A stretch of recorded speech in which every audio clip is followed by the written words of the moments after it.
اللہ اعلیٰ نبینا علیہ الصلاۃ والسلام کا تذکرہ قرآن مجید نے کئی جگہوں پہ بیان فرمایا ہے۔ نبی پاک صلی اللہ تعالیٰ علیہ وسلم نے ارشاد فرمایا کہ میں ملت ابراہیم پہ ہوں۔ حضرت ابراہیم علیہ الصلاۃ والسلام کے سیرت کو، سوانح کو، ان کی زندگی کے واقعات کو قرآن مجید نے متعدد مقامات پہ بیان کیا۔ انبیاء کرام علیہ السلام 1,24,000 کم و بیش ہوئے، لیکن دین اسلام میں نبی پاک علیہ السلام کی امت میں جو مقام حضرت ابراہیم کا ہے وہ بس انہی کا ہے۔ ان کی زندگی ایک بڑی خوبصورت، بڑی منفرد اور مسلمانوں کے لیے بڑی اسوہ نور دینے والی زندگی۔ نبی پاک صلی اللہ علیہ وسلم نے فرمایا میں اپنے باپ حضرت ابراہیم کی دعا بن کے دنیا میں آیا ہوں، اور پھر محبوب پاک سید عالم صلی اللہ تعالی علیہ وسلم نے اپنی امت میں بھی جناب ابراہیم کے طریقے کو جاری رکھا۔ صحابہ نے قربانی کے بارے میں حضور سے پوچھا، ما ہذہ الاضحیہ، یا رسول اللہ صلی اللہ علیہ وسلم یہ قربانی کیا ہے؟ تو فرمایا سنت ابیکم ابراہیم، یہ تمہارے باپ حضرت ابراہیم کا طریقہ ہے، یہ تمہارے باپ حضرت، حالانکہ قربانی نبی پاک صلی اللہ علیہ وسلم کا بھی طریقہ ہے، لیکن فرمایا تمہارے باپ حضرت ابراہیم، حضرت ابراہیم کے ذکر کو باقی رکھا۔ اللہم صلی علی محمد وعلی آل محمد کما صلیت علی ابراہیم وعلی آل ابراہیم، ان کے تذکرے کو باقی رکھا دین کے اندر۔ حضرت ابراہیم بڑی امتیازی شان والے نبی ہیں، بڑی امتیازی شان والے۔ رب کریم کا وہ دوست جس نے کوئی چیز بچا کے نہیں رکھی، ہر شے ہی اپنے رب کی بارگاہ میں پیش کر دی۔ چند چیزوں سے انسان کو بڑا پیار ہوتا ہے، گھر اسے بڑا پیارا ہوتا ہے۔ وہ بڑا خوبصورت ہوٹل، 5 سٹار ہوٹل میں رہا، وہ اسلام آباد گیا، کسی سفر پہ گیا تو بڑے اعلیٰ قسم کے اس کو کھانے ملے، بڑی چیزیں ملی، لیکن کبھی دائیں کروٹ کبھی بائیں کروٹ۔ تو ساتھ بیڈ پہ دوست تھا تو اس نے کہا صاحب سو جاؤ، تو اس نے کہا یار جو مزہ اپنے گھر میں سونے کا ہے وہ کسی اور جگہ تھوڑی ہے۔ گھر بڑا پیارا ہوتا ہے، انسان لگاؤ ہوتا ہے، جس بے تکلفی سے، سکون سے، آرام سے انسان اپنے گھر میں وقت بتاتا ہے، کہیں اور مشکل ہو جاتا ہے۔ دوسرا، انسان کو اولاد بڑی پیاری ہوتی، بڑی عجیب شے، نہ ہو تب بھی بڑا دکھ ہے، اور ہونے کے بعد بھی اس کی بڑی آزمائشیں، بڑی ایک میٹھی چیز ہے۔ اولاد ایک بڑا عجیب سا میوہ ہے، پتہ نہیں یہ کس انجیکشن کا نام ہے کہ چھاتی پر چڑھ جائے تو اللہ سکون عطا فرما دیتا ہے، پتہ نہیں کس ٹھنڈی دولت کا نام رب کریم نے اولاد رکھا ہے، بڑی پیاری ہوتی ہے اولاد۔ پھر تیسری چیز انسان کی اپنی جان ہے، اور یہ اتنی قیمتی شے ہے کہ اللہ کریم نے فرمایا کہ اگر تیری گردن پہ کوئی آدمی پستول رکھ کے، تلوار تیرے گلے پہ رکھ کے کہے نہ کہ رب کا انکار کر دے ورنہ مار دوں گا، تو فرمایا وقتی طور پہ میری ذات کا انکار کر پر جان بچا جا۔ اگر تو مرنے کے قریب ہو گیا ہے اور حرام شے کھائے بغیر تو بچ نہیں سکتا، مر جائے گا، تو فرمایا چل تو اس طرح کر، حرام کھا کے جان بچا، پر جان بچانا فرض ہے، ضروری ہے۔ وطن بڑا پیارا، اولاد بڑی پیاری، جان بڑی پیاری، پر حضرت ابراہیم سے رب کریم نے فرمایا چل ابراہیم کوئی چیز دے، تو کہا یا اللہ تینوں ہی تیرے نام پہ قربان کرتا ہوں، تیری ہوئی ساری، ہر شے تیری۔ حضرت ابراہیم نے دین کے لیے، آپ شہر بابل کے قریب پیدا ہوئے، وہاں سے مصر آئے، مصر سے فلسطین آئے، اور فلسطین سے آ کر کے کعبہ آباد فرمایا۔ زندگی سفروں میں گزری، سفر ایک تکلیف والی چیز ہے، پر حضرت ابراہیم نے وطن چھوڑ دیا، گھر چھوڑ دیا۔ جان بڑی عزیز ہوتی ہے اصل میں نا، جب انسان جد و جہد کرتا ہے نا دین کے لیے تو اس کے رستے میں بڑی چیزیں آتی ہیں، کبھی اولاد، کبھی گھر، کبھی باہر، کبھی حکومتیں، کبھی سیاستیں، کبھی چدراہٹیں، اس کے رستے میں بڑا کچھ آتا ہے اور اسے ہر چیز کو فیس کرنا پڑتا ہے۔ گھر کے اندر بھی جنگ ہوتی ہے اور گھر کے باہر بھی لڑائی ہوتی ہے، یہ آسان ہے ہی نہیں۔ ہم تو خیر ہتھیار چھوڑ کے پھینکنے والے لوگ ہیں، ہم بھولے بھالے لوگ ہیں، ہم کہتے ہیں میں نے تو کہا تھا مہندی نہ کرو پر بیٹے نہیں مانے، بولے جو ہوئے۔ اسی طرح حالانکہ اگر وہ بیٹا کہے نا کہ ابا جی لاؤ زندگی میں سارا کچھ میرے نام کرو تو پھر ہم بھولے نہیں ہوتے، اور اس وقت ہم تیز ہوتے ہیں، کہتے ہیں یہ کیسے ہو سکتا ہے، ہاتھ کاٹ کے دے دوں، اس وقت نہیں۔ دین کے معاملے میں بولے ہوتے ہیں، بیٹا بد مذہب کے پاس جا رہا ہے تو اس وقت ہم بولے بالے ہیں، کوئی عرض نہیں، لیکن اگر وہ اپنی پسند کی شادی کرے ہمیں کراس کر کے پھر ساتھ ہی ہم تیز ہو جاتے ہیں۔ تو حضرت ابراہیم نے جب دین کے لیے نکلے تو جد و جہد کی، گھر کے اندر بھی گھر کے باہر بھی۔ آپ کے والد کا نام طارق ہے، وہ توحید پرست تھے، ایماندار تھے، پرہیزگار تھے۔ آپ کے چچا کا نام آزر ہے، وہ بت پرست تھے، بت بیچا کرتے تھے۔ حضرت سیدنا ابراہیم علیہ السلام جب میدان عمل میں نکلے تو حضرت ابراہیم علیہ السلام نے اپنے گھر سے جہاد شروع کیا، لڑنا پڑا، گھر کے اصولوں سے، چچا نے جو رواج بنائے ہوئے تھے اس رواج سے ٹکرائے۔ فرمایا میں اپنے گھر کے اندر یہ بت پرستی نہیں ہونے دیں گا۔ چچا کو ایک دفعہ نہیں بار بار 100 دفعہ سمجھایا۔ آپ کا چچا بت بنا کے بیچا کرتا تھا۔ حضرت ابراہیم علیہ السلام تھوڑے بڑے ہوئے تو کہنے لگا کہ چلو میرے ساتھ، تم بھی بت بیچنے ہیں، ہمارا کاروبار ہے۔ حضرت ابراہیم ساتھ نکلے تو بت پکڑا ہے، گندے پانی کے اندر اس بت کو ڈبوتے ہیں، کہتے ہیں کسی نے خریدنا ہے تو خرید لو، نہ یہ نفع دے سکتا ہے نہ نقصان دے سکتا ہے، جو اپنا آپ نہیں بچا سکتا تمہیں کیا بچائے گا، خریدنا ہے تو خرید لو۔ چچا کہنے لگا تو کاروبار چمکا رہا ہے کہ تباہ کر رہا ہے۔ گھر میں بڑے معاملات خراب ہوئے، جھگڑے ہوئے، لیکن حضرت ابراہیم علیہ السلام ایک منٹ کے لیے بھی اپنے گھر کے اندر بھی کمپرومائز کرنے کو تیار ہے۔ یہ تھوڑا مشکل میں نے پہلو چھیڑ دیا ہے، یہ تھوڑا مشکل پہلو چھیڑ دیا ہے۔ بڑا سمجھدار آدمی ہے پر بیوی سے پردہ نہیں کرا سکتا، سیانا ہے، پنچایت کا بندہ ہے، جو اسے آپ کہیں گے وہ بات یہ سنائے گا، لیکن کہتا ہے نہیں جی میں نے کوشش کر لی ہے۔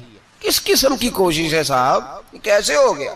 حضرت ابراہیم علیہ السلام نے گھر کے اندر سے فرمایا نہیں کرنے دوں گا، گھر کے اندر بھی ٹکرائے، فرمایا تم جو بھی ہو پاش پاش کیا چچا کے اصولوں کو، اور باہر جب نکلے تو صرف علاقے کے چیئرمین سے نہیں ٹکرائے، ایم پی ایم این اے وزیر مشیر سے نہیں ٹکرائے، سپر پاور نمرود دنیا کا واحد حکمران تھا اس وقت، دوسرا کوئی حکمران ہی نہیں تھا، اکیلے حکمران سے جا کر ٹکرائے، کوئی ساتھ فوج نہیں تھی، کوئی ساتھ ان کے طاقت بظاہر دنیا داری کی کوئی نہیں تھی، پر حضرت ابراہیم جا کے ٹکرائے، اور میرے رسول پاک صلی اللہ علیہ وسلم نے سند بیان کی، فرمایا افضل الجہاد کلمۃ الحق عند سلطان الجابر، فرمایا سب سے افضل جہاد یہ ہے کہ تو ظالم بادشاہ کے سامنے کھڑے ہو کے حق بات بیان کر دے، یہ سب سے بڑا جہاد ہے، یہ سب سے افضل الجہاد کلمۃ الحق عند سلطان الجابر، سب سے بڑا جہاد۔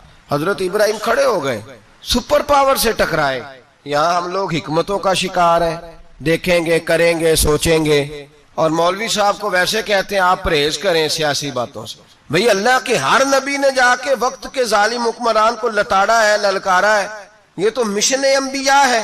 حضرت سیدنا ابراہیم علیہ السلام نے جو اس کو جا کے کہا کہ تو جھوٹ بولتا ہے، تو جھوٹا ہے، تو خدائی کا دعویٰ کرتا ہے، تو بہت بڑا ظالم ہے، اور قرآن مجید نے اس ساری بات کو بیان فرمایا۔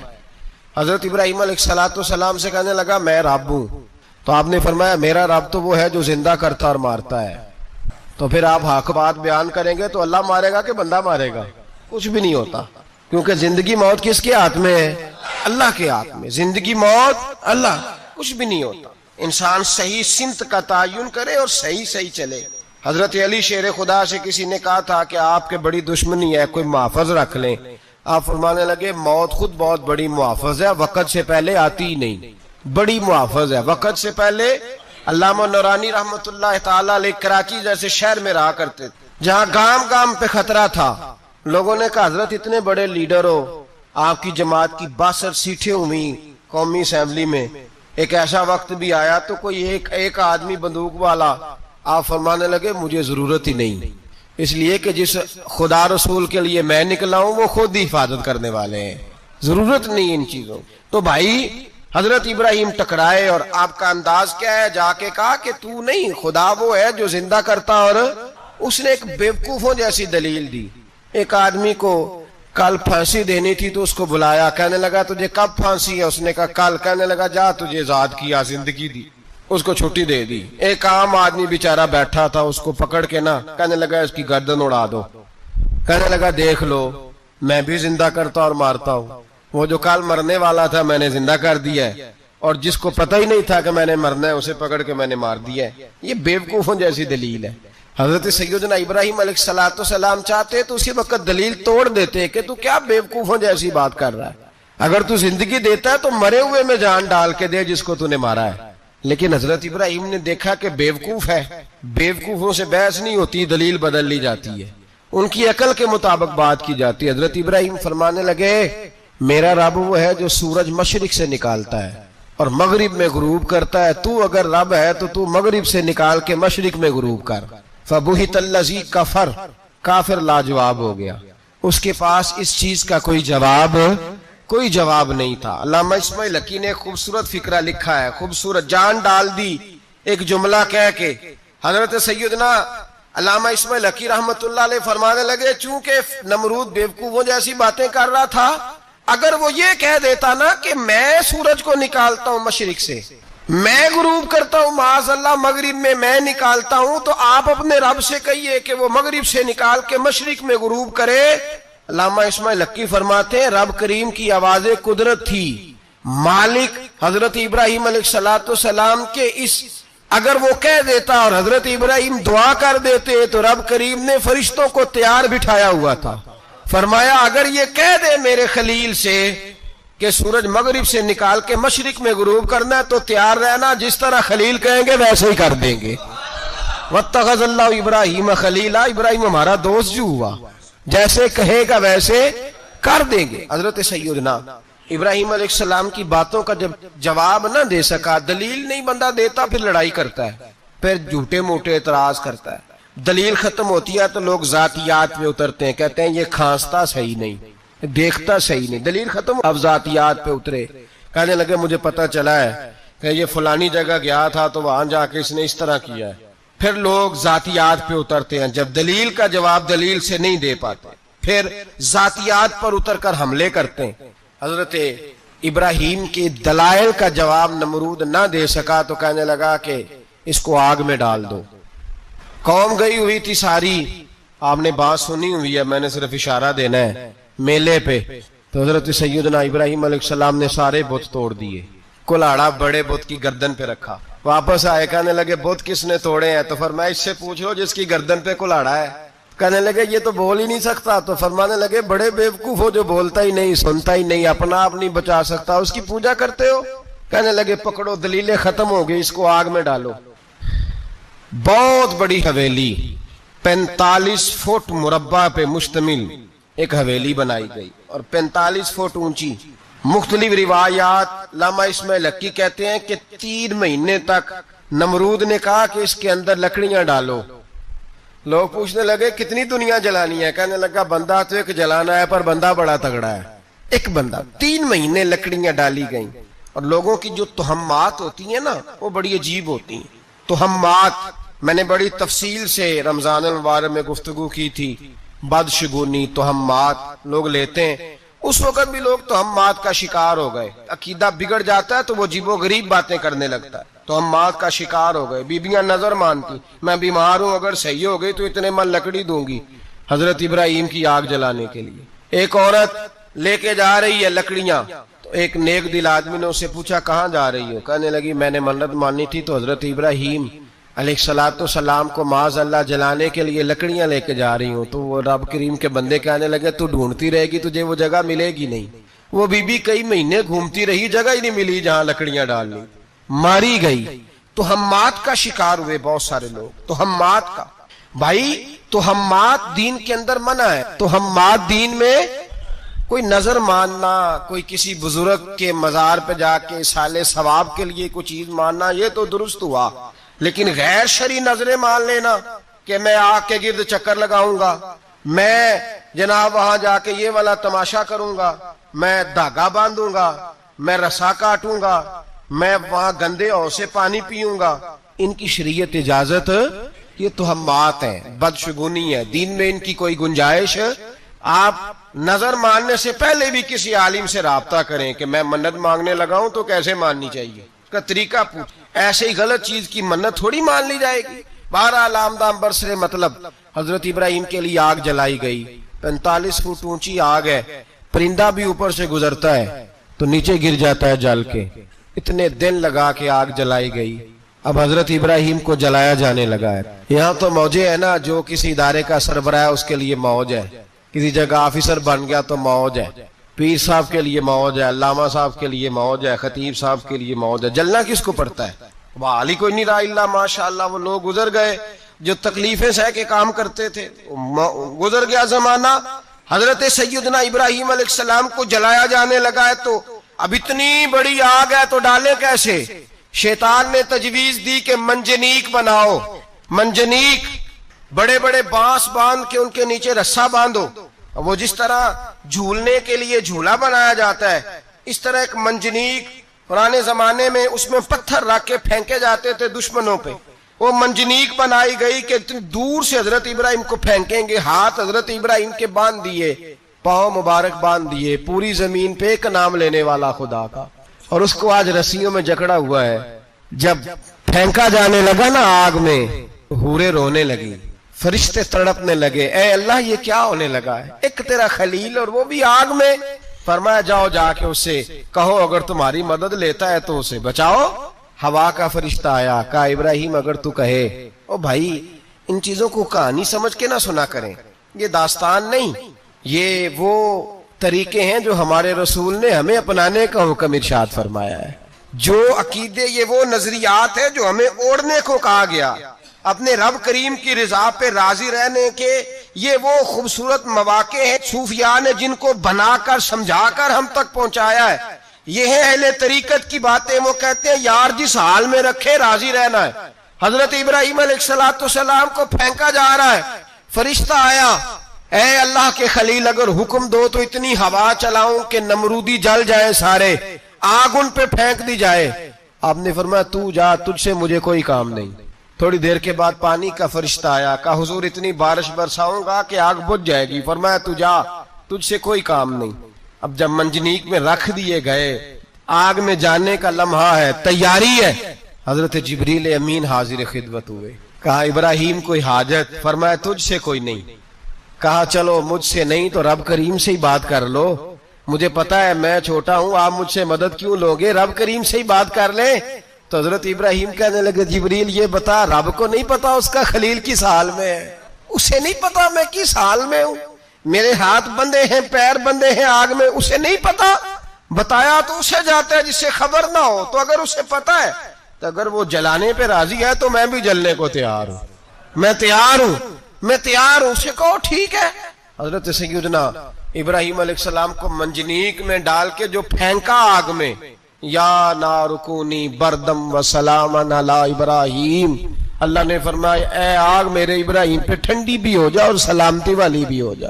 حضرت ابراہیم کو دو فرشتوں نے بٹھا دیا زمین پہ، پھول کھلے ہیں، کونپلیں مہک رہی ہیں، کلیاں خوشبو دے رہی ہیں۔ حضرت ابراہیم نے سر سجدے میں رکھ دیا، سبحان اللہ والحمد للہ ولا الہ الا اللہ واللہ اکبر۔ حضرت ابراہیم اللہ کی تسبیح پڑھنے لگے، رب کریم کا شکر بجا لانے لگے۔ نکلے وہاں سے، کچھ دن گزر گئے، نکلے، حکم ہو گیا ابراہیم علاقہ چھوڑ دو۔ حضرت ابراہیم علیہ السلام وہاں سے نکل کے مصر آئے، چچا کے پاس ٹھہرے، انہوں نے اپنی بیٹی جناب سارہ کا نکاح کر دیا۔ کچھ آگے بڑھے تو ایک ظالم بادشاہ سے ٹکرائے، اس نے ایک شہزادی، ایک بادشاہ کی بیٹی قید کی ہوئی تھی، جناب ہاجرہ نام تھا، ان کو قید سے چھڑا کے ساتھ لائے۔ حضرت لوط علیہ السلام بھی ساتھ، یہ 4 لوگوں کا قافلہ چلا، فلسطین میں جا کے پڑاؤ ڈالا، گھر بار چھوڑا، تبلیغ شروع ہوئی۔ حضرت ابراہیم کے گھر میں 2 خواتین ہیں، ایک آپ کی بیوی ہیں، ایک حضرت ہاجرہ ہیں، اولاد کوئی نہیں، بڑا میوہ ہے میٹھا، گھر وہی آباد ہوتا ہے جس میں بچے روتے ہیں، گھر ہوتا ہی وہ ہے جس میں بچوں کی چنچناہٹ ہوتی ہے، بھن بناہٹ ہوتی ہے۔ حضرت ابراہیم نے ایک بچہ روتے ہوئے دیکھا تو آنکھوں میں آنسو آئے، کہنے لگے ربی ہب لی من الصالحین، یا اللہ مجھے بھی نیک اولاد عطا کر دے۔ حضرت سارہ نے سن لیا، کہنے لگی ابراہیم شاید میرے بطن سے تو آپ کو نصیب نہیں، ہاجرہ سے نکاح کر لو۔ جناب ہاجرہ سے نکاح ہوا۔ اللہ تو بڑا بے نیاز ہے، رب کریم نے حضرت اسماعیل جیسا خوبصورت بیٹا عطا فرمایا۔ بیٹا کالا سیابی ہو تو سینے کی ٹھنڈک ہوتا ہے، پر یہ تو وہ بیٹا ہے جس کی پیشانی میں نور محمدی چمکتا ہے صلی اللہ علیہ وسلم۔ حضرت سیدنا اسماعیل علیہ اتنے خوبصورت، اب جس بیوی کے یہاں بیٹا تھا، بیٹھنا اٹھنا بھی زیادہ اس کے پاس، آنا جانا بھی اس کے پاس، توجہ ادھر ہو گئی، جناب سارا رشک کرنے لگی۔ ایک دن کہنے لگی اسے چھوڑا جنگل میں، وادی غیر ذی زرع، مکے کے پاس، بھائی ایک بیٹا عالم دین بنا لو۔ کہنے لگا روٹی کہاں سے کھائے گا؟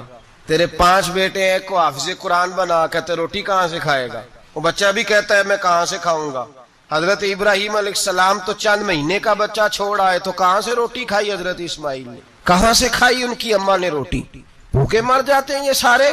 میں بڑی ذمہ داری سے کہا کرتا ہوں کہ جتنی خوبصورت روٹی اللہ کریم دین کے خادموں کو عطا کرتا ہے شاید کسی اور کے نصیب ہوتی، لیکن ہم لوگ توجہ ہی نہیں کر رہے، ہمارا ذوق ہی نہیں بن رہا، ہم یہ محنت ہی نہیں کر رہے کہ قوم کو مستند علماء کی ضرورت ہے، علاقوں کے علاقے خالی ہیں، ادھر ہمارا مزاج ہی نہیں بن رہا، توجہ ہی نہیں دین کی خاطر۔ اور پھر چلے بچے تو بعد کی بات ہے نا، جو ابھی خود جوان ہے وہ بھی یہ دعا، ایک صاحب مجھے کہنے لگے میں دعا مانگ رہا ہوں اللہ مجھے بیٹا دے تو میں اسے دین پہ لگاؤں گا، تو میں نے کہا آپ بھی بوڑھے نہیں ہوئے، آپ خود ہی لگ جائیں، بیٹا تو ابھی آئے گا تو لگے گا نا، تو آپ تو اس وقت ہے تو آپ تو پہلے لگے نا صاحب، 2 گھنٹے تو نکال کے آئے، دین سیکھنے کو کافی ہے۔ آپ اتنی لمبی سوچ رہے ہیں کہ بچہ آئے گا تو بڑا ہوگا تو وہ جائے گا تو دیکھی جائے گی، ابھی تو آپ ہیں تو آپ تو آؤ۔ حضرت ابراہیم نے بچہ وہاں چھوڑا۔ یہاں سے جو عمرہ کرنے لوگ جاتے ہیں نا، جو حج کرنے جاتے ہیں، ان کو پتا ہے کہ وہاں دنیا کی ہر نعمت ملتی ہے، پھر بھی ڈبل ٹرپل پیسے لوگ جیبوں میں ڈال کے جاتے ہیں۔ حضرت ابراہیم جب وہاں لے کے گئے تو کوئی انسان نہیں تھا، پانی کا قطرہ نہیں تھا، 2 کلو کھجوریں، ایک مشکیزہ، بیوی کو تھمایا۔ ہمارے گھر میں ہزاروں چیزیں پڑی ہیں، لیکن وہ جو توکل ہے نا وہ ختم ہو گیا ہے۔ اللہ دے گا، حلال حلال پہ قناعت کرے، جائز جائز پہ بھروسہ کرے، رب کریم عطا کرنے والا ہے، وہ مزاج ختم ہو گیا۔ حضرت سیدنا ابراہیم علیہ السلام 2 کلو کھجوریں، ایک مشکیزہ پانی کا دے کر کے، اور وہاں بٹھایا آپ نے اپنے بچے کو اور اپنی زوجہ جناب ہاجرہ کو، اور بٹھا کر کے یہ واپس پلٹنے لگے تو حضرت ہاجرہ سلام اللہ علیہ نے آواز دی، کہا ابراہیم کس کے سہارے پہ چھوڑ کے جا رہے ہیں؟ جہاں آب زمزم کا کنواں ہے نا، جو لوگ گئے ہیں جنہوں نے صفا مروہ کی صحیح کی ہے، صفا مروہ سے باہر نکلے نا، سرکار کی ولادت کا مقام ہے، اس جگہ پہ آب زمزم کا کنواں تھا، وہاں حضرت سیدنا ہاجرہ کو بٹھایا، کوئی چیز نہیں، کوئی درخت نہیں، کوئی کھیت نہیں، کوئی پانی نہیں، کوئی کنواں نہیں، وہاں بٹھایا اور بٹھا کر کے نکلنے لگے تو جناب ہاجرہ فرمانے لگی ابراہیم کس کے سہارے پہ چھوڑ کے جا رہے ہیں؟ کہنے لگی اللہ کے سہارے پہ۔ تو پاک باز بی بی نے ایک لفظ پوچھا، کہا ابراہیم یہ میرے رب کا حکم ہے، یہ میرے بس جن کا عقیدہ توحید مضبوط ہو ان کے لیے ایک جملہ کافی ہوتا ہے، یہ میرے اللہ کا حکم ہے؟ تو جناب ابراہیم علیہ السلام فرمانے لگے ہاجرہ ہاں رب کا حکم ہے۔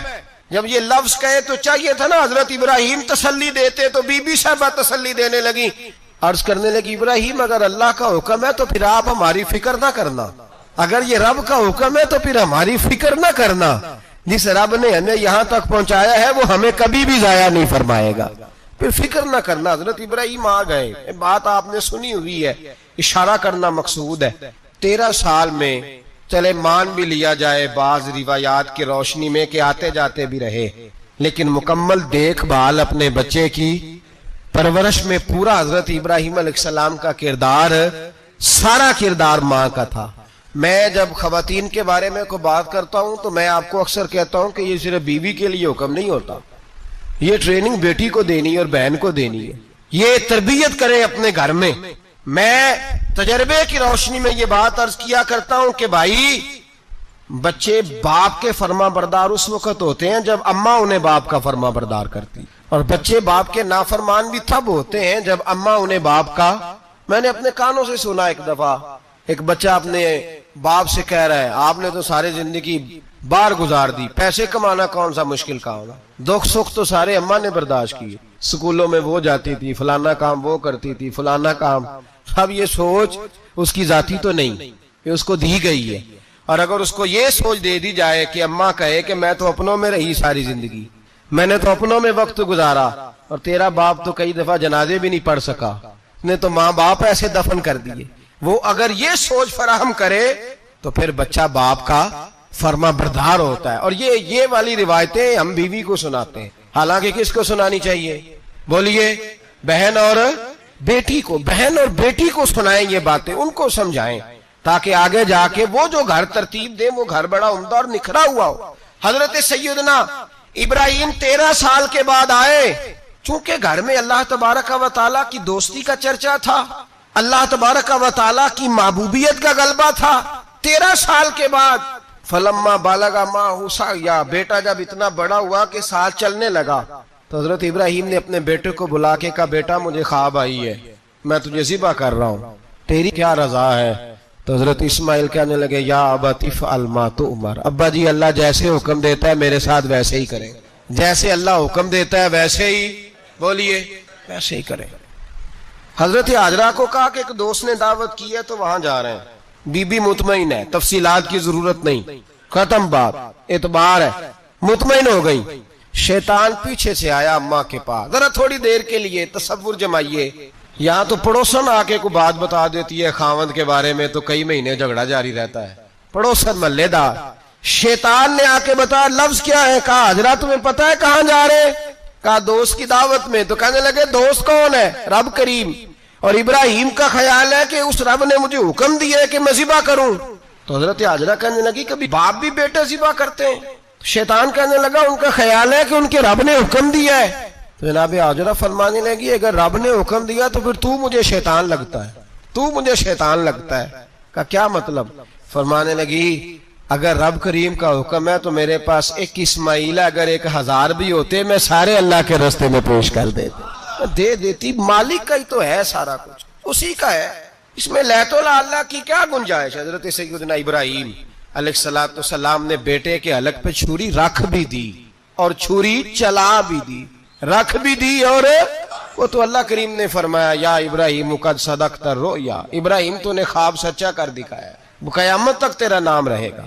حضرت ابراہیم نے وطن بھی دیا, جان بھی دی, بیٹا بھی, اللہ کریم نے دمبے دیے, فرمایا یہ فدیہ ہے. اب یہ قربانی قیامت تک حضرت ابراہیم کے طریقے کے مطابق جاری ہے. حضرت ابراہیم بہت بڑے مہمان نواز تھے, بہت بڑے. آپ جب مصر میں قیام تھا تو بڑے بڑے لمبے چوڑے لنگر پکتے تھے, لوگ آیا جایا کرتے تھے, بڑا تفصیل کے ساتھ کھانا ہوتا تھا. مہمان نوازی آپ کی خاص صفت مبارکہ ہے. ہمارے ہاں بھی مہمان نوازی ہوتی ہے امیروں کی, بلکہ اب تو مہمان نوازی اس طرح کی ہے کہ کل تیری میرے پاس دعوت ہے اور پرسوں میری تیرے پاس ہے. وہی امیروں میں وہ چکر رہتا ہے, پارٹیاں دوست ایک دوسرے کو ڈالتے ہیں, تیری طرف پارٹی تیری طرف, اور اسی انداز میں اب یہ عید آئے گی نا ٹکا پارٹیاں ہوں گی جگہ جگہ, اور لوگ سوال پوچھنے لگے ابھی سے, کہتے ہیں قربانی کا کتنا گوشت گھر رکھنا جائز ہے, قربانی کا کتنا گوشت گھر رکھنا جائز ہے؟ سارا ہی جی, اس لیے فریزر لے لے, فریج سے نہیں کام چلے گا, سارا ہی جہاز گھر رکھنا سارا ہی جائز ہے, رکھ لیں. او خدا کے بندے, قربانی وہ بندہ دیتا ہے جو سارا سال ہی گوشت کھاتا ہے, صحیح کہہ رہا ہوں. قربانی صاحب نصاب صاحب استطاعت بندہ دیتا ہے نا, تو وہ سارا سال ہی گوشت, تو سارا گھر میں رکھنا بھی جائز ہے, لیکن سارا دے دینا بھی. تو جو آ رہی ہے اس پہ کیوں توجہ کرتے ہو, جو دوسرا جائز ہے اس پہ کیوں نہیں عمل کرتے؟ سارا تقسیم کر دیں, بات ختم ہوئی. یقین کریں محرم میں جا کے دوست ٹیلی فون کر کے سوال پوچھتے ہیں, کہتے ہیں صاحب سنا ہے قربانی کا گوشت محرم میں کھانا جائز نہیں. میں کہ نہیں, ربیع الاول چ بھی جائز جے, رجب رمضان تک کھاؤ, کوئی بندہ نہیں منع کرتا, اس لیے کہ کسی کو دینا تو پسند ہی نہیں. یا پھر اس میں سے جو خاص چیزیں ہیں وہ اپنی فریج میں, اور باقی جو ہے وہ دوسروں کے لیے. یہ کیا طریقہ ہے ہمارا, اور اسی پہ عمل ہے. اللہ تبارک و تعالی ہمیں سمجھنے کی توفیق عطا فرمائے.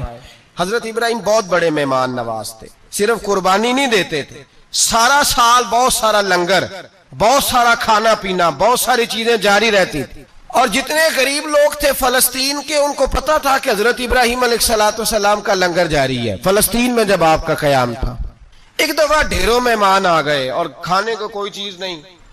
حضرت سارہ اور جناب ہاجرہ دونوں اس وقت موجود تھیں. وہ کہنے لگی ابراہیم بہت سارے مہمان آ گئے تو کیا کریں؟ جناب سارہ کہنے لگی کس طرح کر کے ان کی مہمان نوازی کریں؟ اور حالات یہ ہیں کہ قحط پڑا ہوا ہے فلسطین میں, مصر میں, دور دراز علاقوں میں. تو حضرت ابراہیم کہنے لگے یہ اللہ کے مہمان ہیں اور ہمیں رب کریم کا بندہ سمجھ کے آ گئے, اللہ ہی بندوبست کرے گا. فرمانے لگے میرا مصر میں ایک دوست ہے, وہ قحط کے دنوں میں غلہ جمع کر لیتا ہے, میں اس کی طرف پیغام بھیجتا ہوں, مجھے امید ہے وہاں سے غلہ ملے گا, 2 3 5 اونٹ والے غلام بلائے اور ان کو کہا کہ جاؤ غلہ لے آؤ مصر کے دوست سے.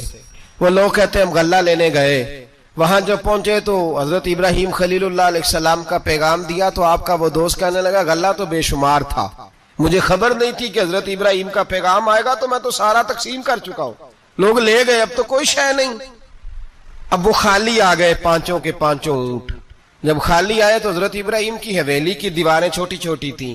ان غلاموں میں سے, خادموں میں سے, آپ کے ان چاہنے والوں میں سے ایک کہنے لگا یار وہ غریب تو انتظار کر رہے ہوں گے کہ غلہ لینے گئے ہیں, ہمیں روٹی ملے گی.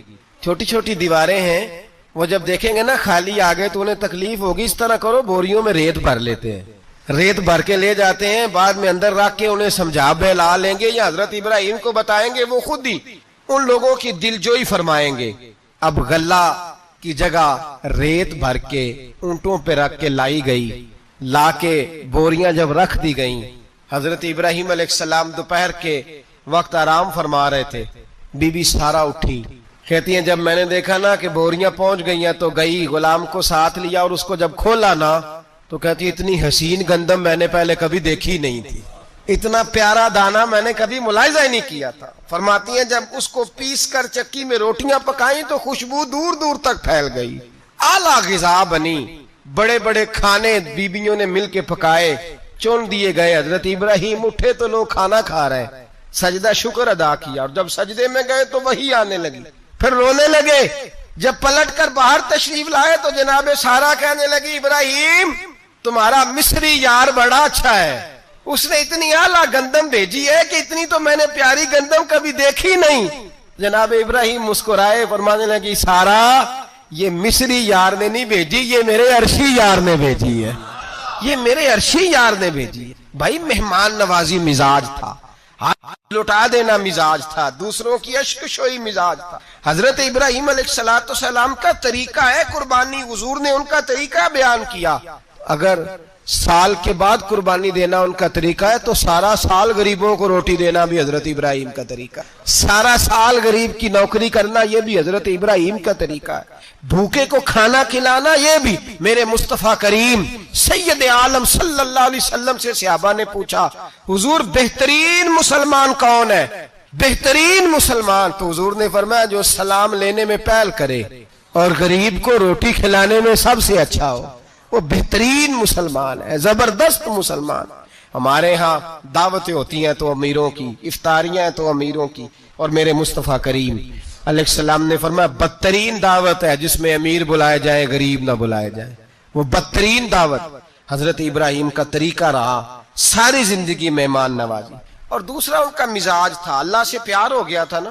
جب رب کریم سے محبت ہوتی ہے نا, اور محبت کا احساس ہوتا ہے دل میں, پھر سجدے لمبے ہوتے ہیں. عام آدمی تو نماز بھی نہیں پڑھ سکتا, جسے خدا سے محبت ہوتی ہے وہ تہجد بھی نہیں چھوڑ سکتا. وہ یہ محبت کی بات ہے نا, جس کو پیار ہوتا ہے اس کی تہجد بھی ہے, اس کی اشراق بھی ہے, چاشت بھی ہے, اس کے عمرے بھی ہیں, اس کے حج بھی ہیں, اس کے بار بار کعبۃ اللہ کے دیدار بھی ہیں. یہ محبت الہی ہے, جوش مارتی. ان لوگ سجدہ کرتے ہیں تو اٹھتے ہی نہیں, اللہ کے بندوں سے پیار کرتے ہیں اللہ کی. حضرت ابراہیم کو رب کریم سے اتنی محبت تھی, اتنا پیار تھا کہ وہ آپ کی زندگی کے ہر پہلو سے چھلکتا تھا. ایک وقت ایسا آیا کہ اللہ تعالیٰ نے حضرت ابراہیم کو بہت زیادہ مال عطا فرمایا. اتنے اونٹ گنے نہیں جاتے, گائیں اتنی زیادہ کہ شمار نہیں ہوتی, بکرے بکریاں اتنی زیادہ کہ شمار, بہت زیادہ مال اللہ نے عطا فرمایا. اور ابھی کچھ عرصہ پہلے آپ پیچھے جائیں نا تو جو لفظ مال تھا وہ روپے پہ تو بولا ہی نہیں جاتا تھا, وہ جانوروں پہ بولا جاتا. بہت زیادہ مال اللہ نے دیا, بکریاں, گائیں, اونٹ, بیل, بڑا کچھ. تو رب کریم نے فرشتوں سے فرمایا کہ وَاتَّخَذَ اللَّهُ ابراہیم خلیلا, ابراہیم میرا دوست ہے. تو فرشتے کہنے لگے یا اللہ جسے اتنا کچھ دیا جائے اس نے دوست تو بننا ہی ہوتا ہے, تو نوازا ہی بڑا ہے, اتنا مال, اتنے کھیت کھلیان, اتنا کچھ. اللہ کریم نے فرمایا جاؤ آزمائش کر لو, امتحان لے لو. فرشتہ امتحان لینے پہنچ گیا. حضرت ابراہیم کے جانور چر رہے ہیں چراگاہ میں, حضرت ابراہیم بھی ہیں, غلام بھی ہیں, بہت بڑا ریوڑ ہے. آپ تشریف فرمائیں. ایک فرشتہ آیا تو کھیت میں چھپ کے بیٹھ گیا اور بلند آواز سے کہنے لگا سبحان اللہ والحمد للہ ولا الہ الا اللہ واللہ. یہ تسبیح بڑی پسند ہے, محبوب نے ان کی فضیلت بیان کی. اب وہ حضرت سیدنا ابراہیم علیہ السلام کھڑے تھے تو وہ کھیت میں بیٹھ کے تسبیح پڑھنے لگا، سبحان اللہ والحمد للہ ولا الہ الا اللہ۔ حضرت ابراہیم کہنے لگے یہ میرے رب کا نام کون لے رہا ہے؟ بڑی اس کی میٹھی آواز ہے، بڑی، کون ہے؟ ڈھونڈنے لگے، گھومتے گھومتے اس کے پاس چلے گئے، فرشتہ انسانی شکل میں، تو میرے رب کا ذکر کر رہا تھا؟ اس نے کہا میں ہی کر رہا تھا۔ فرمانے لگے یار ایک دفعہ پھر نہیں کرتا؟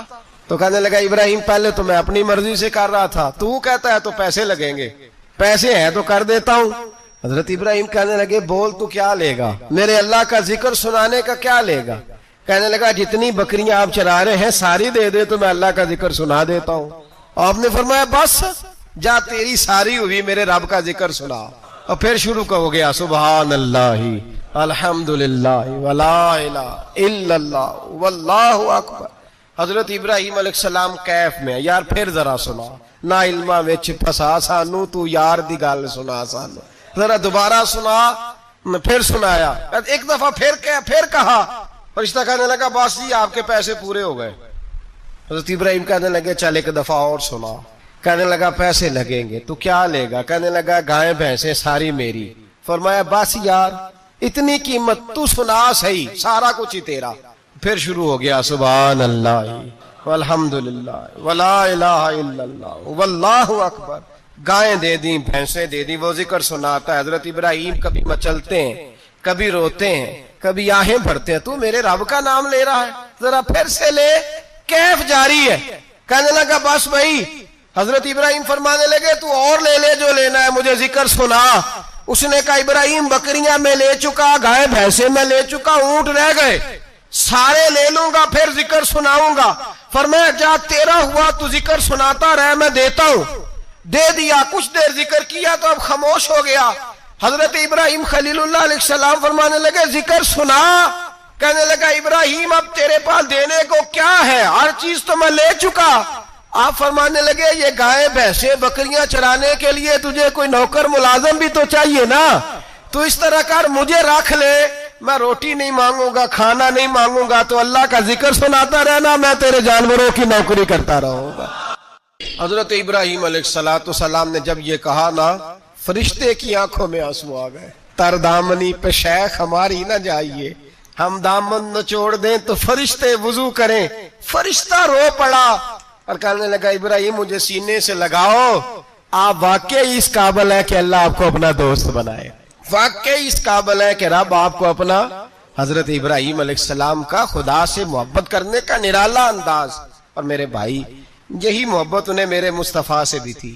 ایک نبی گھر بنا رہا ہے، دوسرا بنوا رہا ہے۔ حضرت اسماعیل علیہ السلام پتھر اٹھا کے لا رہے ہیں، جناب ابراہیم بنا رہے ہیں۔ جب خانہ کعبہ بن گیا تو کہنے لگے ربنا وابعث فیہم رسولا، اے اللہ اب اسے بسانے کے لیے اپنا آخری رسول بھی عطا فرما۔ نبی پاک فرماتے ہیں میں دعا ہوں حضرت ابراہیم کی۔ یہ قربانی حضرت ابراہیم کا طریقہ ہے۔ حضور نے اگرچہ نبی پاک کی اپنی سنت تھی، یہ بھی کہہ سکتے تھے سنتی و سنت ابیکم ابراہیم، میری سنت ہے اور تمہارے باپ ابراہیم کی سنت ہے، یہ نہیں فرمایا۔ جب صحابہ نے کہا قربانی کیا ہے، فرمایا سنت ابیکم ابراہیم، یہ تمہارے باپ ابراہیم کی سنت ہے۔ ہر صاحب نصاب پر قربانی واجب ہے، جو زکوٰۃ کا نصاب رکھتا ہو اس پر قربانی واجب ہے، یعنی ضروریات سے زیادہ اتنے پیسے جتنے پیسوں سے زکوٰۃ فرض ہوتی ہے، اتنے پیسے جس آدمی کے پاس قربانی سے پہلے آ جائیں اس آدمی پر قربانی کرنا واجب ہے۔ بکرا، چھترا، دمبا 1 سال کا یا دمبا 6 مہینے کا ہو پر اتنا بڑا محسوس ہوتا ہو کہ لگے کہ 1 سال کا ہے، اس کی قربانی ہو سکتی ہے۔ جانور میں کوئی عیب نہیں ہونا چاہیے، اتنا کمزور نہ ہو کہ ذبح جہاں اسے کرنا ہے وہاں وہ چل کے جا نہ سکے، اتنا کمزور جانور نہ ہو، اس کے اندر بظاہر کوئی اتنا بڑا نقص نہ پایا جاتا ہو، کانا نہ ہو، لنگڑا نہ ہو، کوئی اس کی ہاتھ نہ کٹے ہوئے ہو، ایسا نقص جو واضح ہو۔ بکرا 1 سال کا، گائیں اور بھینس یہ 2 سال کی، اونٹ 5 سال کا۔ اب اس میں یہ ہے کہ ہمارے بہت سارے دوست چونکہ ہم دیہاتی لوگ ہیں تو پوچھتے ہیں کہ دوندا نہیں ہے تو چوگا نہیں ہے، تو یہ ہماری پنجابی کی اصطلاحات ہیں، پنجابی کی۔ شریعت اسلامیہ نے سال بتائے ہیں، یہ تو ہم نے اپنی آسانی کے لیے یا دیہاتوں میں جو ماحول تھا اس طرح کا جانور لیں، خوبصورت جانور لیں۔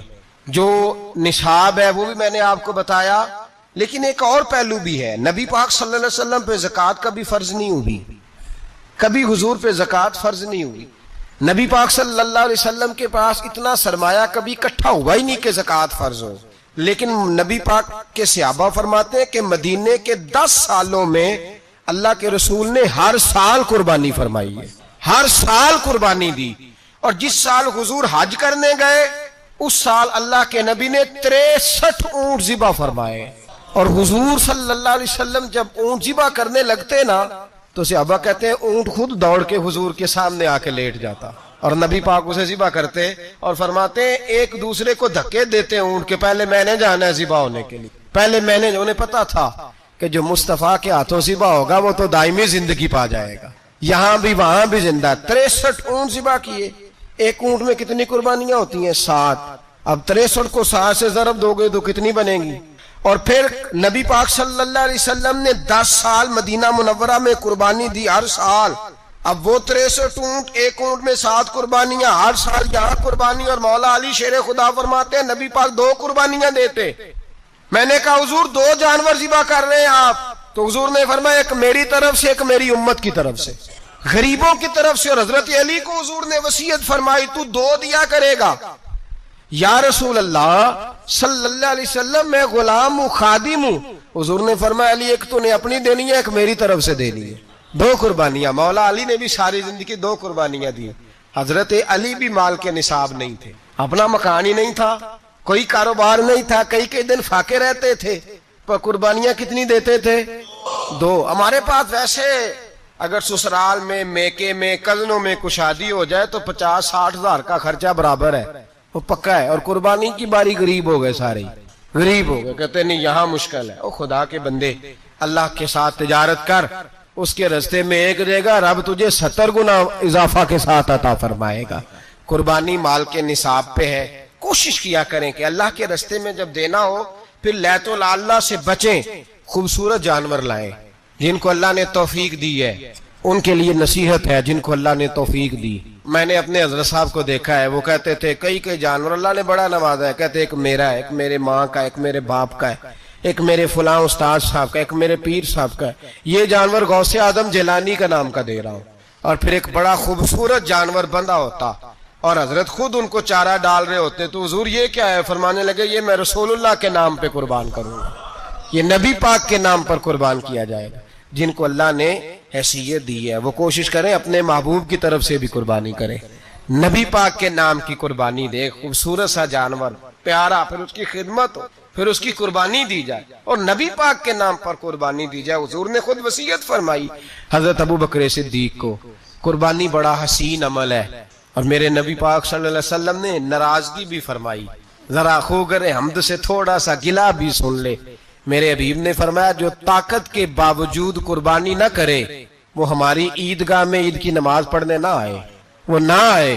اور یا رسول اللہ جو کرے گا، فرمایا قربانی کے جانور کا خون کا قطرہ بعد میں زمین پہ گرے گا، اللہ اس کے سارے گناہ پہلے معاف فرما دے گا، اللہ اس کے سارے گناہوں کو بخشے گا۔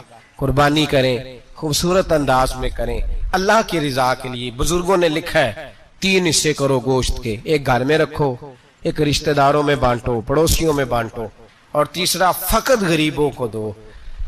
لیکن میں اکثر یہ سوچتا ہوں کہ ہمارے ہاں قربانی کرتا ہی وہ ہے جن کے گھر میں ہر جمعرات کو چھوٹا گوشت پکتا ہے، اور جن کے گھر میں ہفتے میں 3 دفعہ مرغی کا گوشت پکتا ہے، وہی تو قربانی دینے کے قابل ہوتے ہیں۔ تو وہ بھی اگر قربانی کے بکرے میں سے بھی تیسرا رکھنا چاہیں تو اجازت تو ہے۔ میں نے کہا